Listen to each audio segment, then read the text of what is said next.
The autobiography of a योगी, अगर आपने कभी वो पुस्तक पढ़ी हो, उसमें परमहंस योगानंदा एक निराहारी योगिनी का परिचय देते हैं। 70 साल तक वो योगिनी बिना अन्न जल ग्रहण करके इस धरा पर रहती है।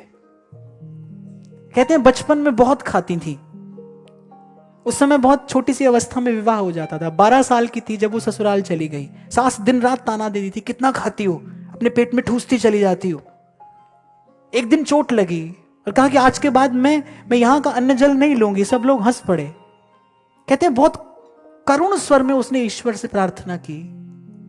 सूक्ष्म जगत में किसी चेतना ने स्वीकार किया उसकी सहायता करना।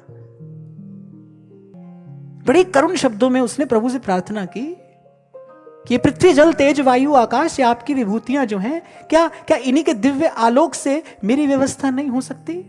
क्या आप मुझे इस बंधन से मुक्त नहीं कर सकते? नन्ही सी बालिका 12-13 वर्ष की, सुन ली होगी ईश्वर ने उसकी पुकार। सूक्ष्म जगत से एक दिव्य चेतना ने उसका गुरु बनना स्वीकार किया, सिखा दी उसको योग की एक ऐसी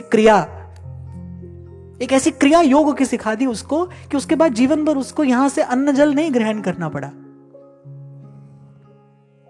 तो कभी किसी ने उनसे पूछा क्या लाभ है इसका, अगर आप ये क्रिया औरों को सिखा दे तो उसने कहा कि मैं ईश्वर के विधान में हस्तक्षेप नहीं करना चाहती।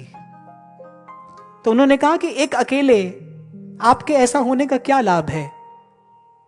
तो बड़ा सुंदर उत्तर उन्होंने दिया कि ईश्वर के दिव्य राज्य में ऐसा भी संभव है, ईश्वर केवल ये दिखाना चाहता है आपको, ऐसा भी संभव है, यहां ऐसा भी हो सकता है।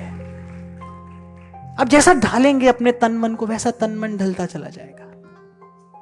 अभ्यास करना है। इसी अभ्यास की बात बार बार भगवान कह रहे हैं। 6 अध्याय में तो विशेष रूप से बल देकर कही है भगवान ने, अपना मित्र होना है आपको, अपना शत्रु नहीं बनना है। फिर कहूंगा बहुत आसान है अपना शत्रु हो जाना, मित्रता करनी कठिन है, मित्रता निभानी कठिन है, मित्रता का निर्वाह कठिन है।